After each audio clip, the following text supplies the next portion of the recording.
Alright guys, this is how I thread my needle. First, this is wax thread, but I don't know if you can see it, but there's not a lot of wax on it. So I just go through and I wax my thread some more. And this is just how you do it. You just pull it through your wax like that. That's why it looks the way it does. It's just because of all the times I've rubbed wax on things. I get it all over my hands too. But, and then I'm just done. And that's kind of what it's from rubbing tools on there and threads and stuff. So that's what that looks like. And then for a shot of my needle, I use a really thick needle. I've been thinking about I've got a switch, but I'm trying to get it so you can see that eye really well. There you go. There's a good view of that the eye. It's a really thick. I got wax stuck to my hand. It's a really thick needle, and like I said, I've been thinking about switching to smaller ones, but in this area, that's what I can find for needles. And then to do the needle or to thread it, it's actually pretty easy. Here, I'll use the back of this. The thread is rounded. So what I do is I'll just come through and I'll flatten it real quick. And see how it fans it out and flattens it. So once it does that, I can easily put it through my needle eye. And then I do an inch. And the way I know it's an inch is because my thumb's an inch wide. So I'll do an inch. I scooch it all the way up to the front of the needle. And you just come through and you stab through the center of the string or the thread. Then once you do that, you come back and you stab one more time through the thread so that it locks it on there really well. And then I scooch it all the way down and I pull it so there's just a little bit of that S curve that you can see right there. And then once I got that S curve just like that, I take and I hold it by this end and I grab the needle, and there, the thread's locked into place now. So that's all ready to stitch. And then I'll come through and do the same for the other side. We'll use the green mat for this part. Oh yeah, I got the green mat out so you kind of see it. And then I grab the needle and I just take it at the very end there, I'll flatten it out. And once it flattens out, it's easy to just push through the eye. That may have been a little bit, yeah, there we go. Because of the wax, it comes back together. So then I'll just go through. I'm trying to look at it sideways so you guys can see on there. Then I'll come through, and then like I said, I'll do about an inch. And my thumb's exactly 1 inch. So I got that 1 inch. I'll scooch it up to the top, all the way to the front of the eye. Then I come through. I'll stab the needle through the thread. I have some other thread that's thinner. For these kinds of projects, it's best to have a thicker thread, but I have thinner so when I do like checkbooks and stuff. Come through, you push it all the way down after you stab the thread twice. And then you make your S. And once you get the S going, so right there, that's exactly what I look for. So I got the S. And then I come through, I hold this end, I grab the needle nose, and then I pull it all down to the end, and then it just locks.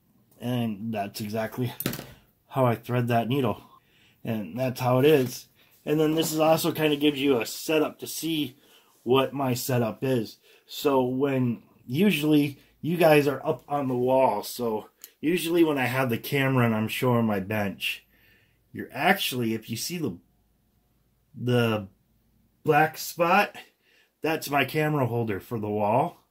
and you guys are coming down through here, so that there's plenty of light, I turn on this bench light, and then I have this light open. It's just, I'm not going to open it too far here, but see, and that way that gets rid of as much shadows as I can possibly get rid of on my bench. So you guys have a better view instead of seeing black shadows all over the place from me moving my hands. And then I learned that I was having problems with the light washing out the camera up on the wall. So I put these blocks on there, and that's helped stop that washout I'm having. I want to get a whole panel and then just do a panel of LEDs and put it there. And then that way it's a directional force and it comes through. But usually for doing videos, you got to have a lot of lighting. So that kind of gives you an idea of what that is. So I'm going to go, since I've shown you how I get my thread ready, you need a needle on both ends. So I got a needle on both ends. And then what I do is, just like Al Stoltzman has said on a lot of videos, he just reaches up, holds the thread in one hand, rolls it out with the other hand for a full reach. And my reach, I think, is like 3 feet. So from hand to hand all the way across. Well, this is a little bit shorter than that, but that way. And he said, don't worry, because if you got to redo your thread, like I did in this project, it is, I can't see it. Okay, it's right there. Once you flatten it out, it disappears and it goes away, and it's true. So he said, don't worry about doing that, because if you just try to figure out, measure it and to your project and then go at it, you waste a lot more thread, or you come out just short of making it to the end and you still got to do your splice anyways. So I just followed by what he said. Old cowboy, been doing it for years. I'm sure he's got a lot of wisdom there. So I use that. So I'm going to put the sling into the pony and get it all set up so you guys can kind of see how that is. And then you'll see exactly how I do my stitches. Now, you always want to do your stitches the exact same way. So I'm going to work, since I'm right-handed, this side has to be towards my right hand, since this is the finished side and this is the unfinished side. And I just like the way that looks. That zigzag, I got it down. That's because I do the stitch the same way every time, all the time. So this is going to be in there like this, and I'm going to work back up. I just have to remember that since I got a tack here, I've also put it so that the point is on the other side, because as you'll see, this is going to rest on my shoulder as it's in my stick, as it's in the pony here. I got the pony right in front of me. Here, we'll turn just a little bit. So there's the pony. And as you guys will see, as this is sitting in there, because it's so long, it's going to actually be up resting on my shoulder. And here, well, it's in the pony now. So it's going to be resting on my shoulder. And that gives you an idea of how it is. So I got my stitching here. So now all I have to do is get my awl ready. Once I get my awl ready, I want my little itty bitty scissors. This is just for cutting the thread really close to the leather without cutting the leather. And I just cut this. They have those other ones that are like $7-8 or $6 is the cheapest I've seen them. And I'm not paying that much. Just something that'll nip my thread right there. So I actually went into a quilt shop once, and they had these little itty bitty scissors, and they cut really close to my project that I'm trying to.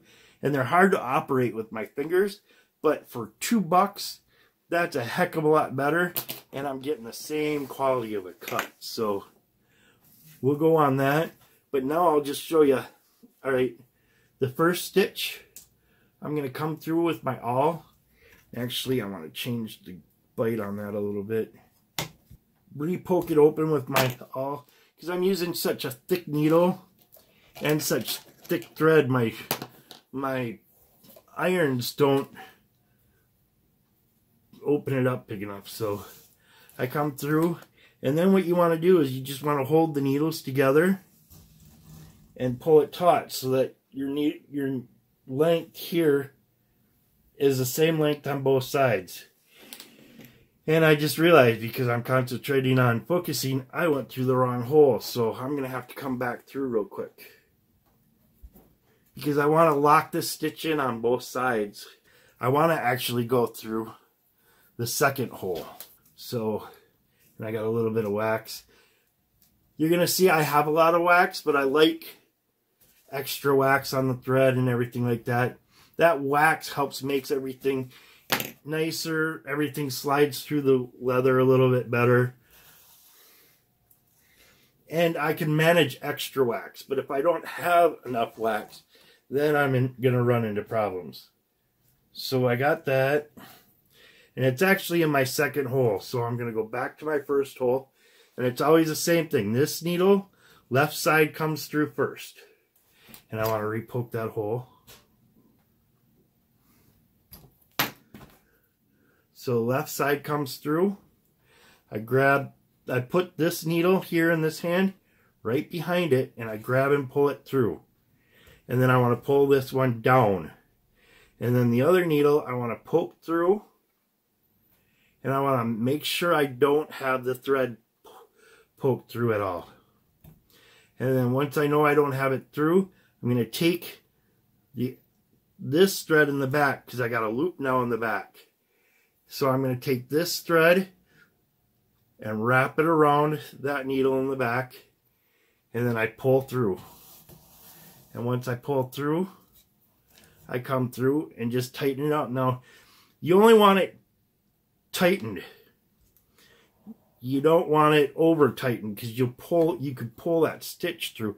Now on this, I've got 8 to 9 ounce, 8 to 9 ounce. I'm not pulling it through, but I don't want to pull it too tight. I really screw up my thing. So I want to come back through, and since I'm locked in the stitch in, right where I did my first stitch, which is in that second hole, I want to do that again. So it's the same thing every time. So I want to do this thread from the back, my left thread, come back, grab the needle, put it behind my needle coming through, pull down, and then I want to push that needle in. I want to wrap that the thread over the top of the needle sticking out. I want to pull this needle out, and then as this arm pulls up, my right hand is pulling down. And then I just tighten that up. And that'll be, every stitch is going to be like that. So my next stitch is going to be the exact same way. Poke my hole, make sure it's open. And that I got a hole all the way through. Take my left needle. It goes in. Comes back through. I grab my needle, push the other one back in. Check my thread real quick. Loop over the top, pull my needle through, pull it up, and pull this one down.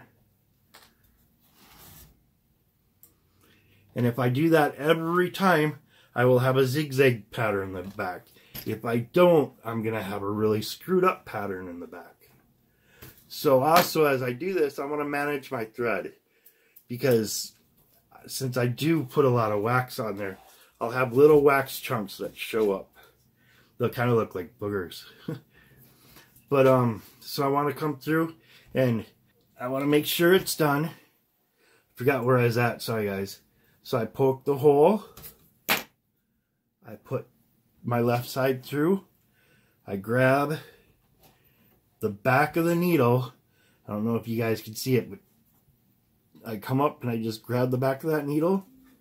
And then I switch needles and push that one through, pull it back and forth like this. If I use this top needle and stab that thread, I wouldn't be able to do this. And if I did do that, that needle would wiggle with it, but it's not. So then I want to take that thread from the top, loop it over, pull up and out, and then each time I want to do that.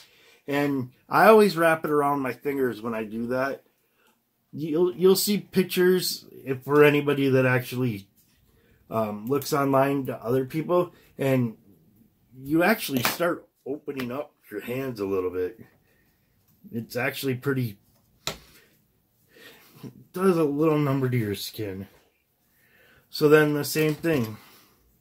Gonna open up that hole.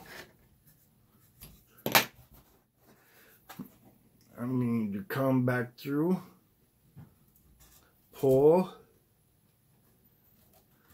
make sure I'm not laced in, and I caught it on something, so I gotta bring it out and get it unstuck from what I had it looped on. Alright, now I want to make sure I've got my needles exactly where they're supposed to be. This one is not supposed to go through there. So, usually you try to hold your needles so that this doesn't happen, but since I had to put them down, now I want to make sure I pull, and it all goes the same way. And then you just keep doing that. And it's kind of a pain. I could use an sewing awl. I don't get as good of a stitch. And it'll take me just as long to do the same thing, so.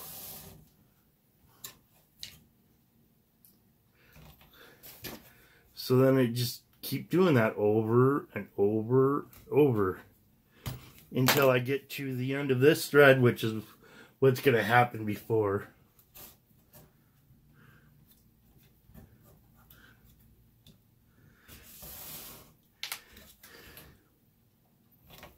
And then, because my thread is so long, I gotta let my needles down and then come back and owl. But when they get shorter, I can actually hold the owl in the hand and my needle's in my hand. So then all I have to do is owl or awl or whatever it's called, and then just come through. Do my stitch,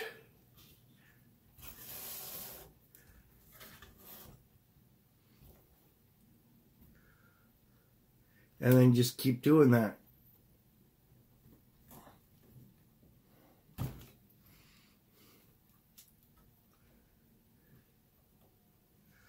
And once I get used to doing it that way, sewing's going to go even faster for me.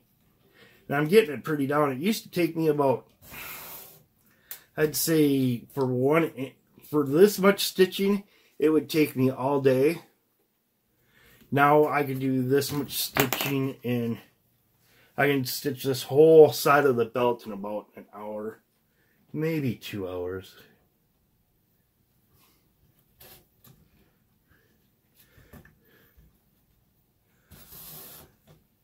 And each time I'm checking to make sure that I'm not stabbing my thread when I go through. Sorry, bumped the tripod there.